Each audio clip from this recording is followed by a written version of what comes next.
Tama na yung paggawa mo ng mali, tapos pinapangatwiranan mo pa. Papakilala ko sa iyo ngayon, ako ang Diyos at hindi ikaw. At ako ang magdidikta kung anong gagawin mo at kung anong tama at mali sa buhay mo.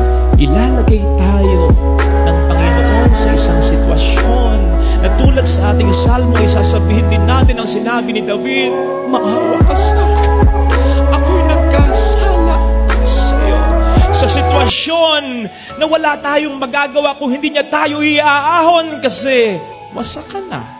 Sira na ang iyong pamilya. Wala ka ng pera, wala ka ng negosyo. Sinayang mo yung trabaho dahil sa bisyo. May sakit ka na.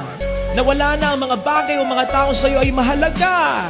Hahayaan ba nating mangyari ang lahat ng ito kung sa una pa lang ay pwedeng umayos na